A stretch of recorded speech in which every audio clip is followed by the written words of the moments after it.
Talk don't bother me. I want the whole wide world to know that I love.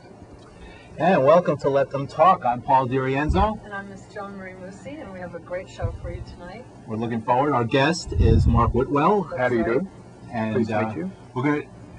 One of the things we're talking about yoga, but one of the things we're going to talk about at the beginning, I'm hoping, is how to keep cool in this incredibly torridly hot weather that we're having right now, as we all know, within the listening area and the viewing area of this program. And I feel really sorry for the folks who are struggling in areas that don't have electricity and or don't have adequate or any air conditioning. And we know how dangerous a situation that could be. So we advise people to knock on their doors and ask how their neighbors are doing. That's right, and drink a lot of water. A lot of water. And ice is very good. Ice, cold water, put ice on your neck, on your back. Oh, should we tell them about the ice hats? The ice hats, that's a great I idea, take a Johnny. washcloth and I get it really wet and wring it out and put it in the freezer, and then I wear it on my head. Very good, Johnny. I call it an ice hat. You know what I heard today? A lady, she gets in her bathing costume and has a shower and then gets into bed. Oh. Wet bathing costume. Oh, yeah. That'll work. Right, there we go. Well, Mark, Johnny, I was going to let you do the intros, but first, before we get to that point, and by the way, we're live and we can take your calls at 212-757-1538, and we hope to get some really good calls later on in the program. But Johnny, why don't you do the intro? Sure. I met Mark through my cousin Maggie, who is a yoga instructor in Memphis, Tennessee. And she was here visiting, and I went to meet her, and Mark was with her. And Maggie had come to my dance class, and Maggie said, well, you really should take Mark's yoga class. And it was my first yoga class ever. Really? Yes. It was very interesting because I had a few misconceptions about yoga. One of which was that I thought yoga was simply an exercise program. I thought it was something you do like a dance class or an aerobics class or calisthenics or lifting weights at the gym. But I found out it's quite a bit more than that. Now, you studied with someone very well known, whose name you're going to have to teach me how to pronounce. But so we'd like to hear a little bit about your background and how you discovered yoga and something about the history of yoga and what it really is, so that people can overcome that misconception that it's simply an exercise program. Yeah, well, there was this great gentleman, his name was Krishnamacharya, and he was what we call the teacher of our teachers. So all the young men who popularized yoga in America, Mr. Iyengar, B.K.S. Iyengar, another gentleman, Pattabhi Jois, who was the father of a famous system called Ashtanga Vinyasa, and my own teacher, all acknowledged this Krishnamacharya. And is he Indian? Yeah, he died in 1989. He lived 101 years old. Oh, wow. His whole life was dedicated to this learning of, what is yoga? And even more importantly, how do you do yoga? How do you as an individual, according to your body type, your age, your health, your unique differences. And then he said the yoga must be applied to the individual, adapted to the individual, not the individual adapted to the yoga. Oh, now that's interesting. Right? You see, and in the sort of modern ideas we have, where in the kind of sports psychology or in the kind of fitness industry, it's about trying to reach an ideal, So it's a push towards some sort of standard, and it's not that. So you could teach someone who wasn't in excellent physical condition. You could begin them on a yoga program. Krishnamacharya's statement, his beautiful statement, is that there is a right yoga for every single person, no matter who the person is. There's a right yoga for you, there's a right yoga for you, there's a right yoga for you that fits you perfectly. And that if you do that yoga today, you will feel better. You'll feel better and you'll feel better. Can you tell, for folks like myself even, I know a little bit, I've seen people practicing yoga, I see people in the park practicing it, and I always wondered, really, what is yoga? What is it to folks who've never done it before, tried it? When you Yeah. see somebody out in a park contorting themselves, what are they trying to achieve by doing that? Right. To see someone contorting themselves has probably put you off it, right? You No, go, oh yes no, and I no, can't do I that. like the Never stretch. do that. Oh, okay. I actually see people doing it, and I say, You're probably intrigued by it, Intrigued. but a little bit intimidated by Yes, it. You know, like, what absolutely. about my poor stiff body? And, you know, Sure. so that's what I mean when you set up a goal. You know, an idealized place to get what I call, physical gymnastics, but also spiritual gymnastics. The idea that there's this great, enlightened state, and that you're going to do something extreme on yourself to get there. So that whole system is the denial of life, and it's not yoga. Yoga is your direct participation in life. it's not self-flagellation. It's not what many religions do is torture the body in order to achieve some sort of oneness, Yeah, all these things have given yoga a bad name. I see. Yoga has been associated with that. and it's very different. Yeah, Would see, you call yoga a religion? no, not at all. Uh-huh. See, yoga arose from about 10,000 BC through to about 500 BC. I think there's a lot of years in there. Really?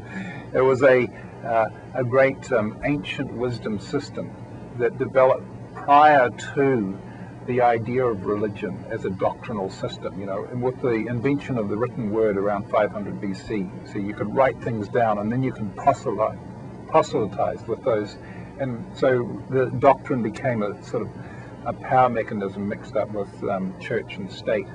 And that was essentially like the means by which territories were controlled. But yoga has nothing to do with that. It's from a time prior to that, and it's very ordinary activity that ordinary people do. And here's the definition of what is yoga. Yoga is our direct intimacy with our reality. Right? So yoga is our direct participation in life, right? Whatever life is altogether. So I say it's our direct absorption in the nurturing source of life. So here's how I like to describe it. So if we just look at each other, are you the extreme intelligence of life? This body, this breath, this upright spine, this growing hair, these shining eyes, the extreme intelligence that is the DNA, your breath, your heartbeat, right? What is that? Is life an extreme intelligence? I mean, extreme, unfathomable by science. Well, it's pretty amazing. Maybe you could. Isn't science just sort of like scratching the surface? What is life? It's an attempt to find out in a Right. sort of an irrational means. Yeah. But I'm saying, means-built, is this irrational. life? Yeah. Is what we are, sun and moon, earth, mother, father, you and me, is it an extreme intelligence? Well, it works on its own. Right. So, What is life? The male-female polarity that brings new life, brings babies, new life to form, right? It's an intelligence sort of beyond our possible understanding. well, speaking of babies, when Yeah. I took the class, there was one gentleman in the class who taught children. And he taught special needs children yoga. So I thought that was interesting because I didn't even know that children took yoga. Yeah, you see, that's what Krishnamacharya, our great teacher, the teacher of the teachers, is saying. There's a right yoga for every person, no matter who the person is. Right? And it is the means by which you and me, or a child with special needs, anybody, can directly absorb the nurturing source of life. And so we've identified that this life that we are, and I mean the body, right, is an extreme intelligence. Right? Furthermore, if there is any unseen source to this extreme intelligence, can that source be absent from its expression? Right? Can the source, that which we call God in the traditions, can God be absent from its appearance, from you and me? Right? Can source be absent from its expression? Right? No, obviously not. See? So yoga isn't an attempt to get anywhere. Yoga is our participation in what is already given. See, this extreme That's the intelligence. state of being there. And we are there. and then we just participate in the natural ways in the wonder that is life itself. You see, then along came the blunt instrument of doctrine. You see, we're saying you have a special way of getting to the source or getting to God through me, or through this agency, through the disciplines of this agent, through the written word. You see, and that was a kind of a later historic development of humanity that's made us miserable, hasn't it? And we're still trying to work the dualistic systems of the doctrinal mind. We're still trying to work it out right now. This is the misery that humanity is suffering. And yoga is a balm or a soothing balm to that. Now, let's give out the phone number again, 212-757-1538, and also give out your website. Oh, it's heartofyoga.com. Okay. One word, heartofyoga.com. Yeah, it would just say, there's a little play of words here. Our website is heartofyoga.com, but my book is Yoga of Heart. Right. And let me show folks the book, the cover of the book, and they can take a look at it. It's Lantern Books, and here it is. Let's make sure we have enough light, and I'll try and hold it up so my fingers aren't in the way. It's a beautiful cover, beautiful book, and filled with illustrations and interesting items. Now tell us a little bit about the book. Now, yes, it's not an instruction book for how to do yoga, is it? Well, yeah, there's a lot of instruction in there. You can see there's like a basic description of how you do the positions. postures. Yeah. Mm-hmm. Could you, we were talking about the effect that the heat is having on folks out there, and you said at the beginning, before we began the program, that there are ways for people to maybe relax and to get sort of that's a great control idea of themselves. And I was wondering if you wanted to take an opportunity and try that. I mean, we don't have much to offer except the floor here. That's a great idea. But if that's adequate. What I want to do is show some basic, simple principle of what is yoga. I'll see if I can get down on the floor. Sure, and I'll fiddle with the cameras here and get you over. I'll get down like this. All right, let's... Can the camera see me? Yeah. Yes, Hello, everybody. we see you. There you are. Very I'll get good. you out of the way. There we go. Now, Let me just get a better shot. is the mic working? Here's what I want you to do, everybody. I want you to lie comfortably on the floor with your legs up on a chair, like pretend there's a chair there, or a bed like that, really comfortable, right? And then I want you to breathe with your arms. So I want you to go inhale like this and listen to the sound in my throat. This. Take a good strong inhale and exhale. Bring the arm down like that. Inhale, come up. And a little pause and exhale. And just do a few breaths like that. And then the other arm, inhale. It's very soothing. See, it's very refreshing. With the movement of the arm takes the breath for you. See, this movement lengthens the spine, opens the rib cage. You can take a deep, refreshing breath and a deep release like this. And then both arms, the most strong inhale you've ever taken in your life ever. Inhale, little pause, and exhale. You'll find this very refreshing. Your legs are up like this on the bed, so you're really comfortable. And just have a breathe like that. You'll find it very cooling, very calming, very relaxing. Maybe do 8 breaths like that and have a little rest. And when you rest, put your palms up and your arms a little away from your body and just close your eyes and have a little soothing rest like that. And then maybe do it again, another 8 breaths. And this is the basic instruction from Krishnamacharya of how to do yoga. Where the inhale is into the upper chest like that, the lifting of the arms raises the rib cage, lengthens the spine, and the exhale, the tummy flattens like this. It's very healing and calming. And then when you've done that a couple of times, rest for a little bit. You can put the palms over your eyes like that, very soothing. And then get up and get in your chair.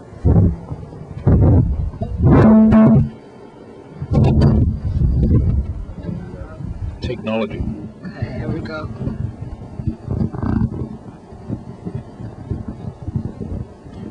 Somebody said, oh, I have it backwards. Okay, Good. there we go. And here's a very cooling breath you can do. It's a little funny. You put your tongue out and you go like this. Through your mouth or your nose? Through the mouth, Oh. like that. Yeah, like this. And then put your hand up like this and do one nostril exhale. Very calming. And then see like this, tongue out and It's a very cooling breath, and then put the hand up and exhale, very calming. So then maybe do 8 breaths like that. Well, one of the It really interesting works. It's things- called Shitali. You know, funny thing, some people can't do that. They can't go. So the people who can't curl their tongue, like 1 in 5 people, so you just put your tongue over the back of your teeth, you know, Oh, you can't go the other way. like that. It actually works because as the saliva, the latent heat, it cools the body as the air passes through the mouth. Great. I hope everybody was participating. Well, tell me, there was exhibit. You're going to be giving an exhibit of what you just showed us. I just wanted coming up. to tell everybody that my teacher, one of my teachers, who's a wonderful man, his name is Srivatsa Ramaswamy, and he's coming to New York and he's teaching at Yoga Works next weekend. Srivatsa Ramaswamy was a student of Krishnamacharya for 33 years, and he's written some books that have been published in America recently. A book called Yoga Beneath the Surface, and it's very, very good. And he's going to be here teaching in New York, so I certainly might just Now, I'd like recommend to talk about some of your other projects, Yeah. because you're a yoga teacher, you travel around teaching workshops to people, but you also have a Mideast project, which Yeah. I thought was very interesting, and I hope you'll tell everybody about. Yeah, I've been to Israel many times. I've been 4 times. And it's a wonderful country, full of wonderful people and full of suffering. Right? And we were doing a teacher training, and some of the people from Israel came to New York to do that teacher training with me. And then lo and behold, we found that there were people in the teacher training from Lebanon who came to New York to study. This happened 2 years ago. Now, they're all back in their own town in Beirut, Jerusalem, and Tel Aviv, teaching yoga right now. And we have a plan. We're a non-profit. It's called a 501c3. And what we're doing is bringing teachers in from the Middle East to the yoga institutions in America. That's Esalen and Kripalu and other places. And wherever I go and teach, we fly people in. They're sponsored by people who understand what we're doing. And we teach them. They go back into their towns and cities, and they teach the people. And there's a program right now through Lebanon and Israel.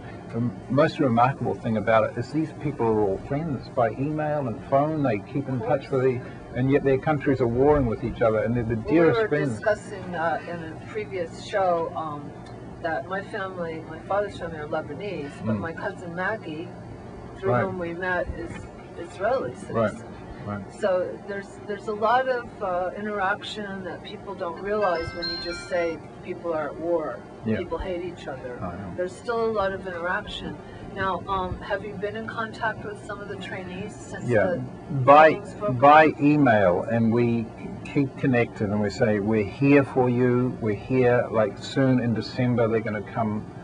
10 people, 5 from Lebanon and 5 from Israel, are coming to a place called Esalen in California, and some good people are paying for their airfares and their accommodation.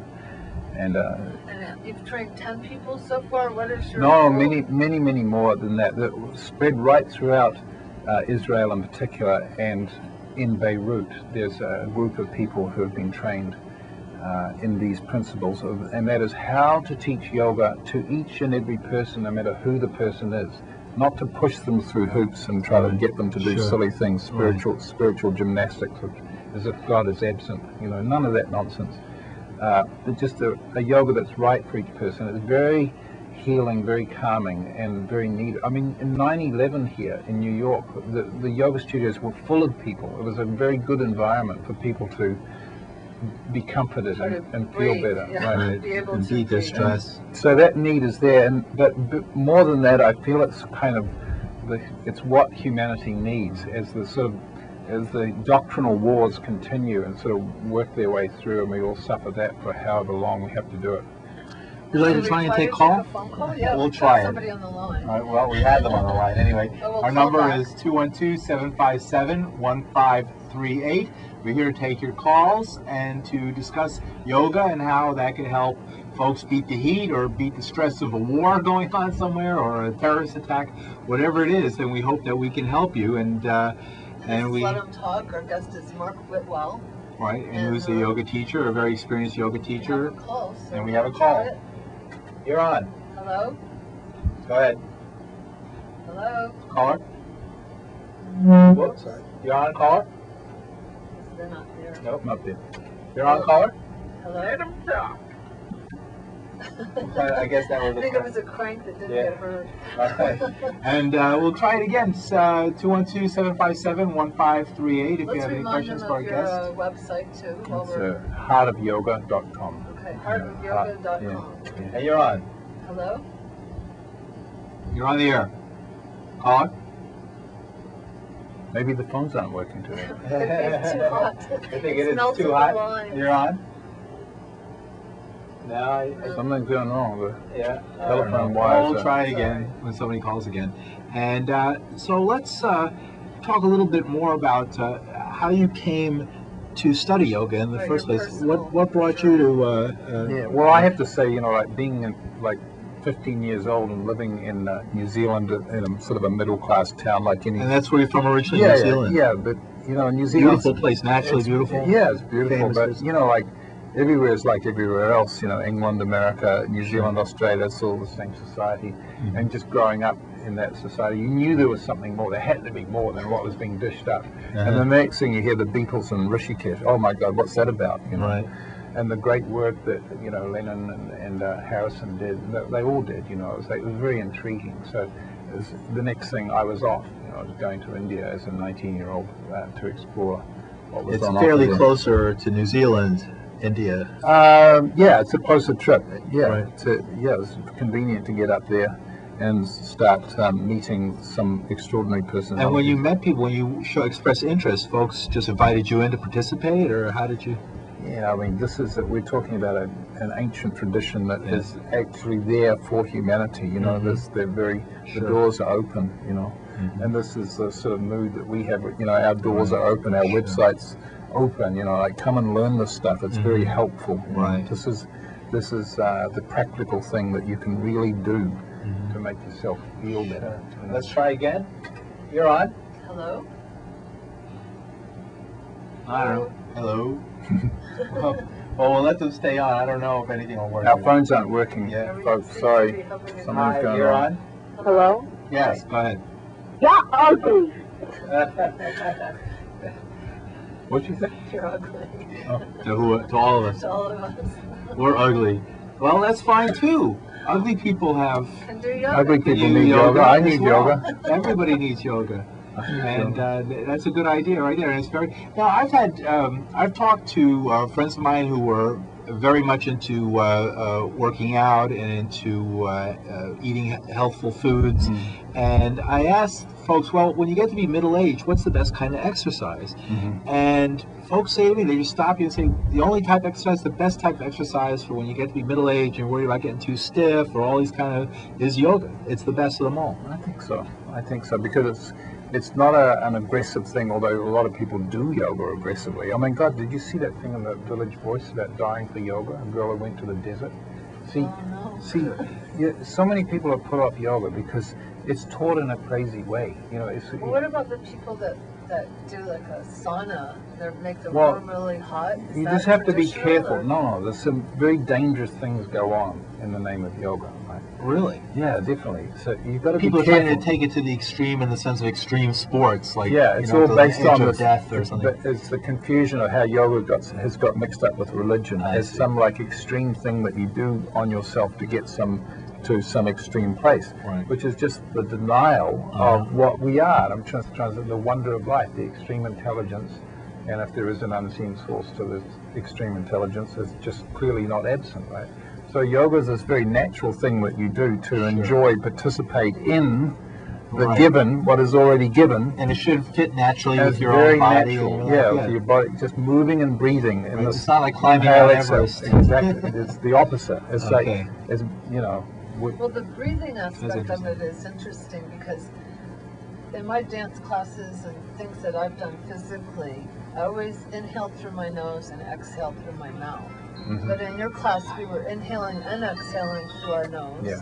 And we were also, I also read on your website about a way to inhale through one nostril and exhale through the other. Or something. we just did that. Yeah, The sheeply inhale and And then not one or the very other calming to the nostril. body. Let's try again. Well, there he is. So, Hi, you're on. Hello? Marijuana. That's how he's cooling off. Yeah, that's how he's cooling. Hi, you're on. Hello? I guess not. Nope, I missed out. Well, that was our best crank yet. That was nice. At least Hi, you you're on. sang it. Hello? Hello, hello? Hello, hello. Guess not. Hi, you're on. Hello? It's not working today. I guess not. We're getting a lot The of calls are there, but they're coming not in, but- speaking up or whatever. Hello?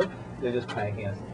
So Alright, you know, so the main that point that you raised is like it needs to be something that's Sure. right for you. You know, Right. even if you're stiff, you know, there's a Mhm. practice that's right for you. There's no, Right. and but you know, the truth is that as we get older, you know, the healthiest thing that you can do for yourself is eat less. Mm-hmm. There You know, you don't turn your body into a food factory that's trying to process. You know. Right. The little advice is, you know, when the sun goes down, don't eat. You know, just eat light. You know, to have a bigger meal in the middle of the day. You know, and don't eat a whole lot of carbohydrate. That makes you, you know. Right, what you It's- see. Yeah. And you hear the sad stories and the tragic story of that boat accident in Vermont, where it turned out that the safety, the number of people who could be on the boat was set when the average age of adults in the United States was much less. Yeah. So it was very Average unsafe. weight. Right, the average weight is, and so you have these situations where people are becoming morbidly obese in American society. And I was just reading 60% of Americans are overweight, and you know, yoga might be a way, like what you just advised. Because I work with Gary Knoll, and I don't know if you're familiar with Mr. Knoll, and you know, we always said that you know, your weight is just isn't something that you should be a slave to. Because we don't feel nourished, Yeah. we eat I to get see. nourished, you know, or Coming whatever. towards the end of the show. I see. So let's announce your website Yeah, again, thank you. which is heartofyoga.com, and the book Yoga of Heart. Check it out. Would you like to say any final remarks? We've got about 30 seconds. I want everybody at home to try this little thing that you did, that I did on the floor, where you put your legs up on a chair and you just breathe with your arms. Like that. Inhale here. If you can make the little sound of the throat, it's like the breath of sleep. Not this, not like that, but at the Right throat. down to your throat. Yeah, and you use the body movement to help bring the breath in. See, inhale, exhale. You just do like 8 to All 12 right, so breaths. stay cool, everybody. And then the See you sheet in. next week.